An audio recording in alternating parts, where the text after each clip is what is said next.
Well, hello, ladies and gentlemen. Welcome back to Grizzly Bear Sims YouTube channel, and welcome to Snetterton Farm. This is episode number 12 of our 24 game day season challenge, and we're getting right into the action here in the very early stages of game day 14. Uh, it's just coming up on 6 a.m. or just a little bit after 6 a.m. actually. We've got the boys working here on the farm and doing various odd tasks and such. So um, Jack is actually seeding canola in one of our large fields over on the west side of the farm, and Billy Bob's doing some other odds and ends, fixing some of his mistakes, doing some maintenance on some of the equipment and such like that. So we're probably going to have them helping us out maybe a little bit later in this episode. I haven't decided that, but anyway, we are headed down to I guess our third grass field. This is sort of the default grass field here on the map. It's field number 12, I believe, down sort of downtown or close to town. And I haven't even seen this field, or at least I haven't seen the field to the point to where that I've actually, sort of looked at it and said, oh, so that's what that field looks like. I've just basically maybe passed it by. We'll go ahead and turn on our beacons so we're a little more realistic maybe. And I hope you all are having a wonderful, wonderful day. And I hope that everything, not sure about these little odd glitches there in the road, not sure where those are coming from and why that is taking place. But in any event, the map has been very smooth. Gameplay on the map has been very smooth. There's not been any issues. Of course, we did wait for some time before we jumped into playing Snetterton Farm. Gave it a little bit of opportunity, a little bit of time for all the bugs and stuff to be worked out. And again, I've never seen these little anomalies here in the map, so maybe it's just something to do with today, my PC for today or something like that. So hopefully that won't continue to cause us any problems. So if you can kind of maybe ignore those, then if you can, hopefully you can. Hopefully I can. Hopefully that won't bug the heck out of me, because I know these things do sort of get on our nerves, and haven't really added anything new to as far as mods to the game. Well, I did add one new mod to the game, but I can't imagine how that would cause problems. But if this continues beyond this game day or this game session, then I'll look into that a little bit further. So we're coming up on town here as we're just kind of driving a little bit haphazardly through the streets, and we're coming up on our field here. And like I said, I've never been down here. I've never seen this field, so I'm really not sure how we even get into the field, but we will take a look here and see. So that is, let's see, that's not our field. This would be our field right here. You guys are probably saying, well, Jerry, the gate's over there. Keep in mind, I've never seen this field, so I'm not 100% sure where the gate is supposed to be.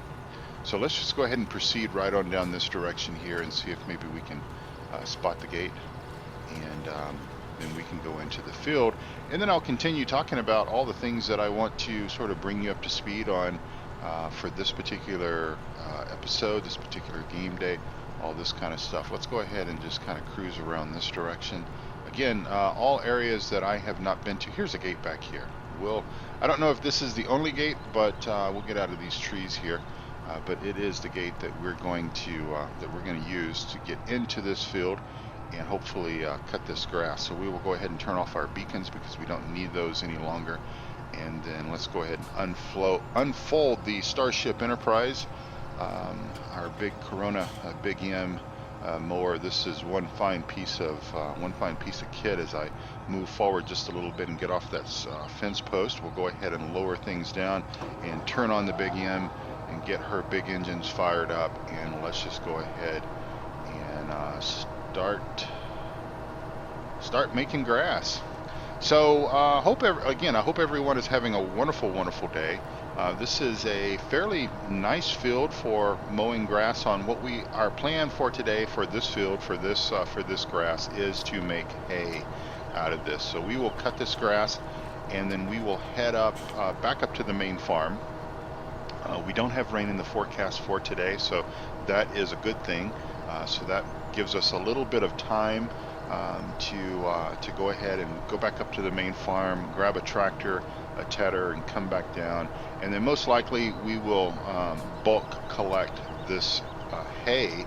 Once it has been made into hay, we will bulk collect that with our forage wagon, and then move that on up to the main farm. And of course, here's another gate over here on this side of the field if you are so inclined to use that. So I still see a few of those little glitches. Again, I'm going to ignore for today, for this episode, and I will look into that further if they become a problem beyond today. It's just possible that I didn't really do anything different to my PC. Again, I didn't do anything different to the map. The only thing I did add was I added one mod, which you will see here momentarily. Once we get this grass cut, then we'll go back up to the main farm and I'll show you what I'm talking about. And but again, we'll just keep an eye on that and see what gives.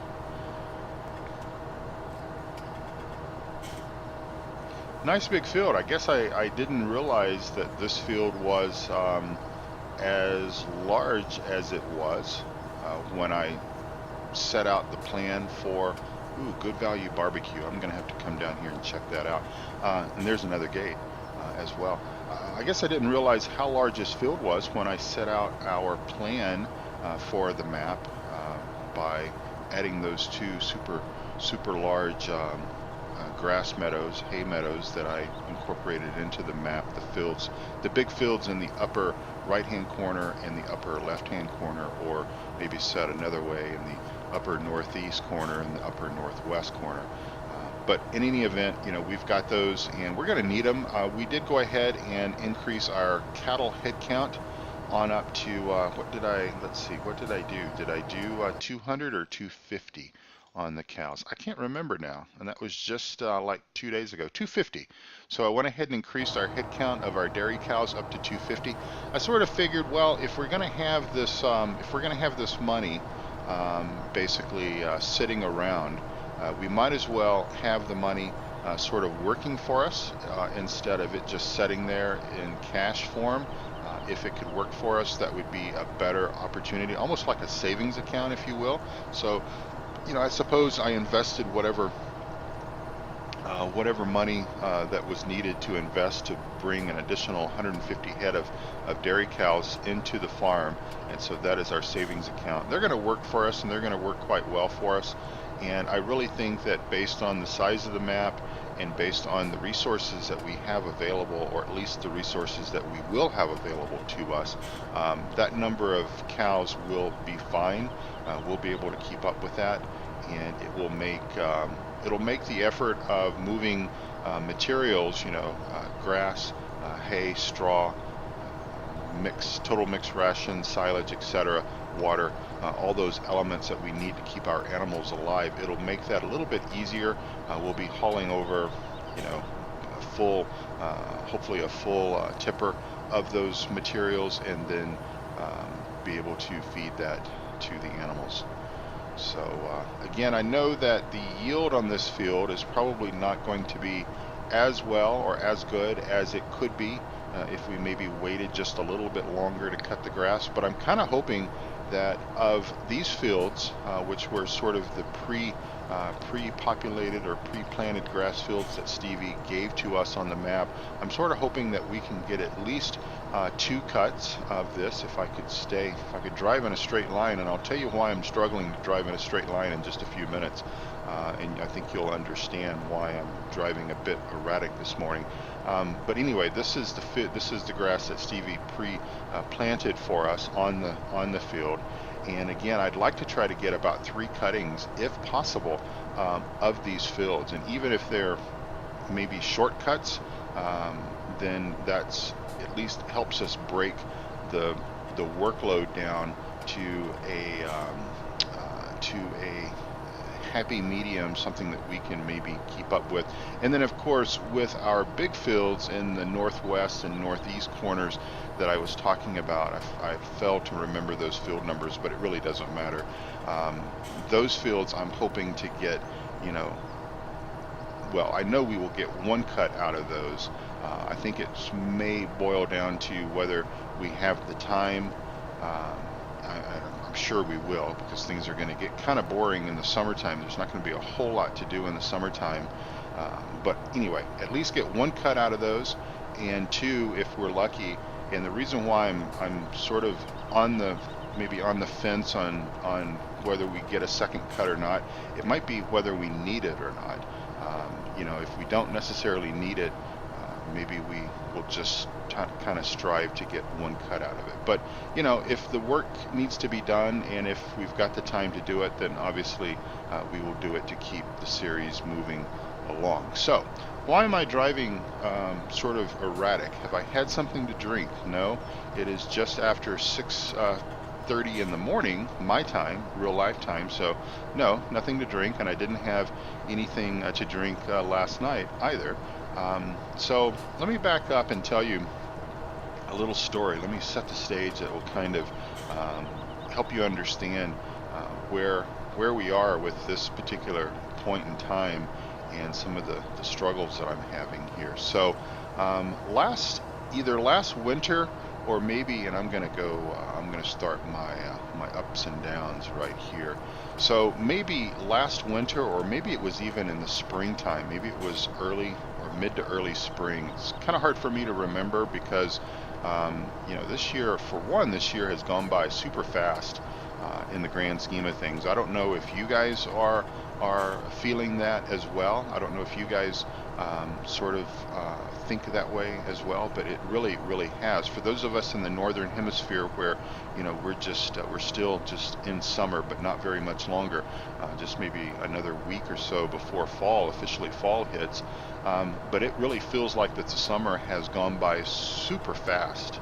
And so anyway, a little hard for me to remember whether it was winter or spring. But anyway, regardless of what season it was, I was going out one evening to check the mail. And you're probably going to know where I'm going with this. And it's possible that I might have even said this in an episode of one of my map plays or gameplays or whatever at the time. I can't remember. But anyway, I was going out. It was after dark to check the mail. I've got to walk down the street. We've got one of those aluminum mailboxes that is sort of shared by about 10 or 12 houses. And so it is just basically, I live on a cul-de-sac, and so I've just got to walk down the cul-de-sac and then walk to the mailbox. It's less than about 50 yards, so about half the length of a football pitch, soccer or NFL football pitch field to get to the mailbox. And so my wife, being the lovely, caring woman that she is, and of course wise as well. Gotta mention that. Gotta say that she is extremely wise. She gave me that warning that be careful. It's slick. We had some snow a day or two before, and we were in that freeze thaw kind of time frame scenario. And when it does that, obviously we get a little bit of water that pools up on our sidewalks from time to time, and so I'm like, okay, no big deal. So I've got a flashlight in my right hand because, like I said, it is dark. I've got a super duper pocket flashlight that I carry with me, and it's a super bright bulb. I forget how many lumens it is, but anyway, it will light up. It'll light up the nighttime sky pretty well, and it's about 3.5 inches long. Fits nicely in my pocket. So anyway, I'm heading down the sidewalk, and I reach the end of the sidewalk where the sidewalk sort of joins the street. And I'm sure I'm sure you know where I'm going with this.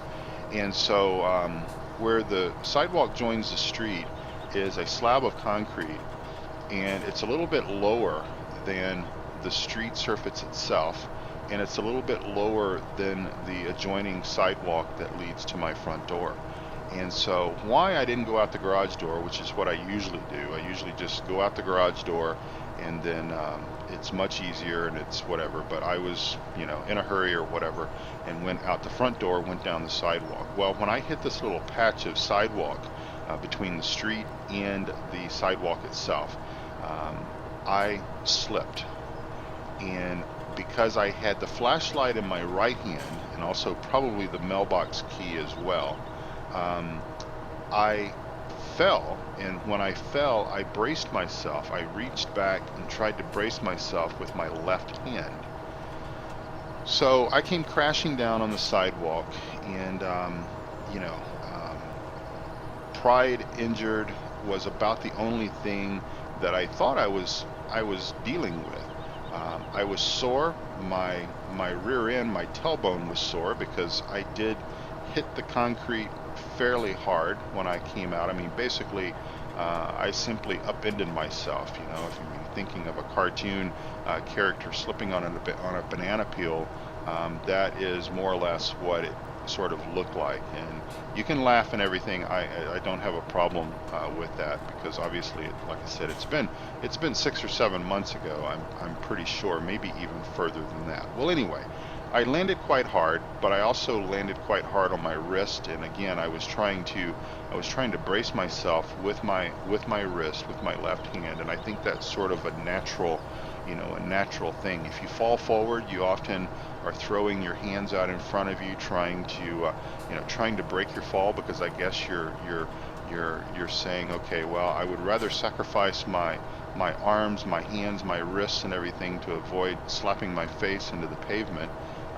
So anyway, I'll pause just for a second so you guys, if you're rolling around in the floor laughing, visualizing the grizzly bear slipping on a block of ice or a pad of ice, I'll let you regain your composure.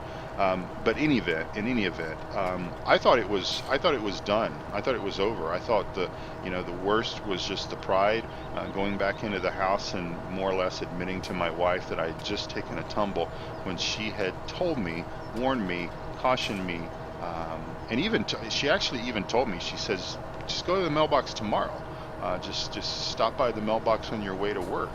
And I'm like, no, I need to go out there, and I had something that I wanted to put in the mail.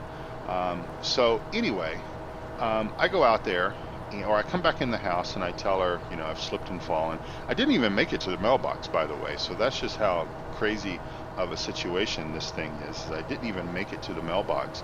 I came back in the house, and I don't even know when I went to the mailbox, but in any event, came back in the house. Again, I thought the worst was just the pride, and just admitting to my wife that she actually was right, that I should have waited. I should have listened to her. I should have just stopped by the mailbox on the way to work the next day, or whenever. I mean, it's not like it's not like we get a whole lot of super urgent, important mail and everything that I must take a look at immediately.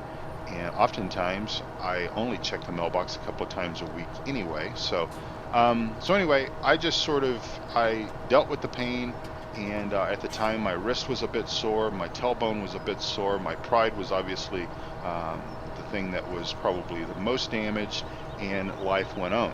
So winter turned into spring turned into summer, and so here we are in the final weeks of summer. And at work, we've had a major office restack project that's been going on. And also, don't forget, last weekend I hung crown molding, or finished part of the crown molding project on the first level of our house. And so I was doing things with my left hand, and holding nail gun, or holding holding the trim work and stuff like that. So I was using my left hand, my left wrist, and all that kind of stuff. And so anyway, and at work we've had this restack, this major project that's been going on. And so I was working to move a bunch of servers around, moving server racks, moving even sort of some of the move teams getting a little bit behind, and so helping some of the guys tear down some of the cubes and stuff like that. So anyway, what I'm trying to say is, it's been a week or about 2 weeks of work that I'm really not used to doing. I'll be honest, I usually sit behind a desk most all days, and any sort of work that requires physical stuff like that, other people are doing that, or if I do have to move something around, oftentimes there's somebody there to help. But in any event, this was just one of those scenarios where we had to get all this done, and it was kind of all hands on deck. And so, long story short, and I'm sure you're going, thank you, Jerry, for getting to the point here with your story. But long story short, I have been having some pains in my left wrist to the point to where that I finally said enough is enough. I need to go to the doctor. Now, if you know me, and many of you only know me through my YouTube stuff, and maybe you've heard me talk about different things or whatever, but if you truly know me, you know that it's got to get pretty bad. It's got to be a pretty bad situation for me to say, for me to go ahead and say, I give up. To the doctor we go. Okay, I'm usually the type of guy that, I will, even with the flu or something like that, I will often just, I will just wait it out. And if most times the flu, the flu bug or whatever just comes and goes and everything is okay. And I know one year I put off going to the doctor and I had walk-in pneumonia. So maybe I've tried to learn my lesson in a little bit with things. But in any event, it got to a point to where that I finally said enough is enough. I can't do the simple tasks of couldn't even hold a like a bottle of something that with my left hand and use my right hand to open the lid. Just the twisting action, even if I didn't twist with my left arm or my left wrist, just trying to hold it steady so that I would then twist with my right hand. I was having pain in my left hand, and it would be shooting pain right up my arm, and almost the reaction with that was almost to let go of whatever it was that I had in my left hand. And it really didn't matter if it was a heavy server, a laptop, if it was even my cell phone. I've got an Android Note 4, which is a fairly large not tablet, but fairly large phone. And even just sort of holding it sometimes, especially if I was holding it for quite a while, the pain would just hurt me. So I finally gave up, and went to the doctor, had an x-ray. Now the good news is there's no bone damage. The bones are not cracked. The bones are not broken. Nothing in my wrist is broken or damaged like that. But so basically and I don't have, it appears that or at least I don't think I have carpal tunnel. I may have the on stages of carpal tunnel. I do type a lot. That's part of my job. I do a lot of documentation, so I'm typing a lot.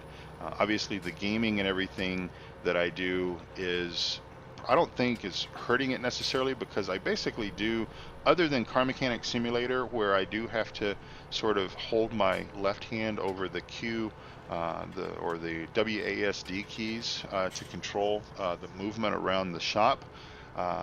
It's not, that doesn't really seem to hurt me that much.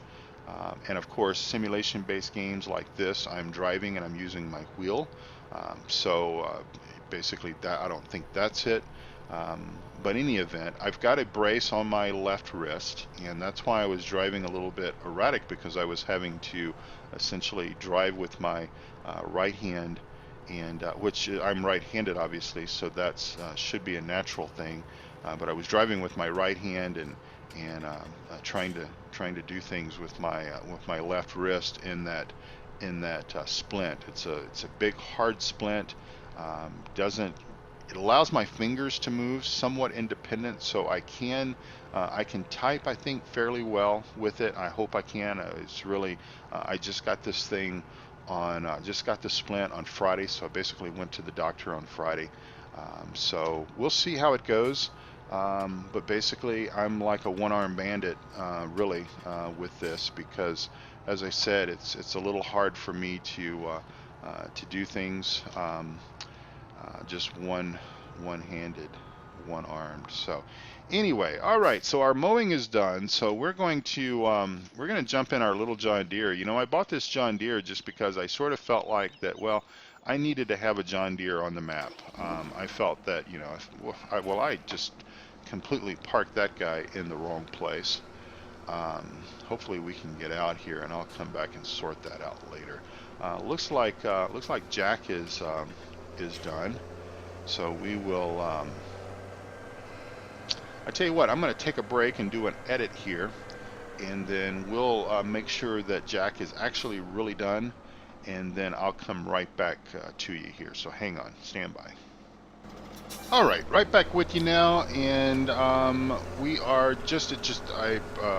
yeah, Jack was done, so I moved him over to another field, and he is going to plant another field of canola farming, and so Billy Bob is still banging on some farm equipment and stuff, trying to fix some of the mistakes that he makes when he runs into stuff. So this is the new little mod that I picked up, and it there was a post over on PCSG talking about combining, using the Big M and this mod maybe together, I think was what the poster was talking about. I really didn't want to essentially tether or simply rake at the same time with the Big M, just because, well, you know, the whole purpose of making hay is obviously it's dried grass, right? And so drying out grass is a multi-day process. Now, of course, as I was explaining, I think in the previous episode, how that, you know, really and truthfully, with 24 game day seasons, we're playing, you know, we're basically crunching 90 days, 90 calendar days into 24 days. So even though, you know, technically the sun is still up from the point of which I started the recording, you know, in my mind, I kind of, you know, think of this as, you know, this is 24 game days out of 90 in a sense. So maybe, you know, maybe we actually waited a day before we actually raked the hay, took advantage of the warm sunshine and everything to dry the top layer, and then you tether it, basically flips it over, it dries some more, and then you come around and rake it and bale it, or rake it and collect it. So anyway, I try not to get too bogged down in the in all of that stuff. I believe that there is a situation where if you leave hay or grass on the fields over a transition of a game day, I'm pretty sure that I understood, or I heard Farmer Klein talking about the fact that you do lose some of that volume, which is a bit alarming in a sense, because in the real world, obviously, the way that we make hay is essentially a multi-day process. Cutting it one day, letting it dry a day or so, I suppose, tethering it, flipping it over, and such, and then letting it dry some more, and then baling. And so, if memory serves me, when I used to help with doing hay and everything as a kid, yeah, it was a multi-day process. Of course, I grew up in Texas, and you basically cut grass on one day, and when it sits out there under that hot Texas sun for a few hours or a day or so, that top layer will dry up pretty quick. But in any event, what we're going to do is we're going to come back down here to waffles. We're going to come back down here to our field number 32, and we're going to just spend a little bit of time together in the video, just so that you can kind of see us tether this. And I went with this little tether guy here. I suppose I should have probably put a bigger tether on this, but since this was kind of the recommended tether, and since really our swaths are not there, they're not very big at all, this should work just fine with what we want to do. So we'll go ahead and turn this guy on and lower her down, and watch us make hay. There we go. How awesome is that? So yeah, with the working width of the Big M, I don't even know if there is a tedder that is wide enough to ted more than one row the way that it currently is. Now in the real world, this would not be how we would do this from the Big M. Obviously the Big M, there is an issue. It's not with the Big M, but there is an issue with FarmSim 17. I'm going to turn on cruise control so that I can let my right foot rest a little bit. But there is an issue with FarmSim 17 that has been an issue since the 1.44 update. And that issue basically is that with the Big M, doing a spread swath is a problem. And so they basically disabled it. I'm using the 1.3 version of the Big M, and GTX Modding is committed to fixing, or basically unlocking the ability to do the widespread as soon as Giants fixes that issue. But we've been on 1.44 for quite a while. I would think, maybe 4 or 5 months that we've been on 1.44. I think it came out. Obviously, FarmSim 17 came out in late October, and I'm thinking that maybe we've been on 1.44 for much of this calendar year, 2017. But again, the days kind of all kind of run together. So if I'm off just a little bit, then that's we don't need any fuel. That's the deal. I do wish that those pop-up messages would not stop your game. I wish they would be just sort of transparent, and it wouldn't actually stop your tractor when they popped up. But who knows, maybe Giants will address that. So clearly what we're going to do today, or what I'm going to finish out this game day in doing, is obviously going to finish out the tethering of this grass, and then we're going to go ahead and come down here and collect this grass and haul this back up to the main farm. So most likely we'll be working into the wee hours of the night, or maybe morning, getting this done. Because it is now coming on 4:15 or 2:15, I'm sorry, in the afternoon. So things do move quickly when you're playing at 15x speed. But that's what we're going to do. So when we do come back together for episode number 13, then we will. I'll update you on that, and then we'll figure out what we need to do next. So obviously.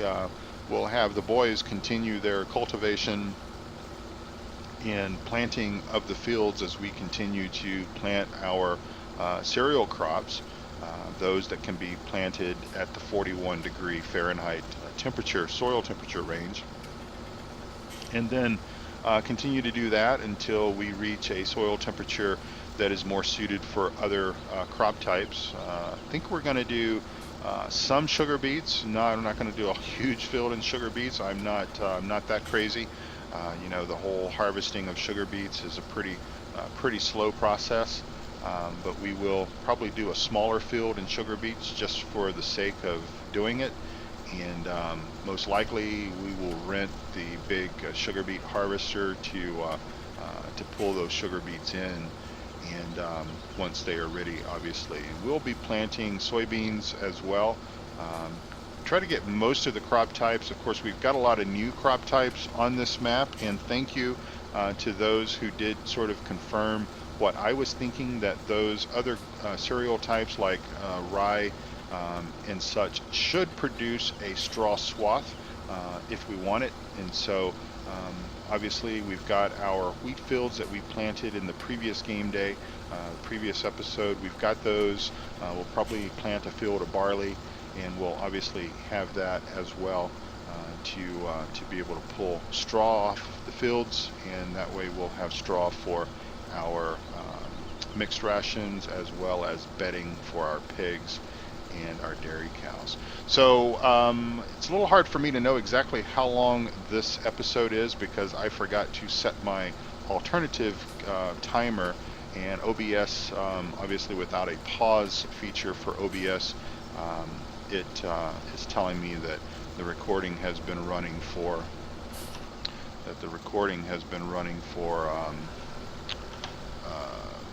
about 45 minutes. So Obviously, I've got some edits to do.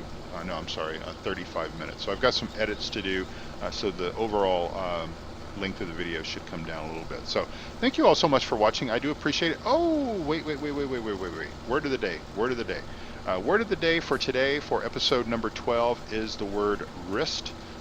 Wrist as in wristwatch, or sprung wrist that I seem to have, that is bound up in a brace that I must wear.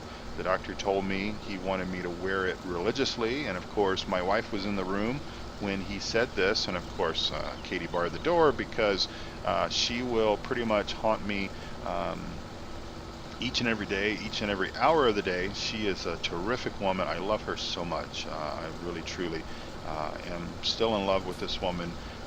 We have been together or known each other for 16 years, and she is just my entire world. And she means super, super well in taking care of me and everything. And so she will make sure that I wear it.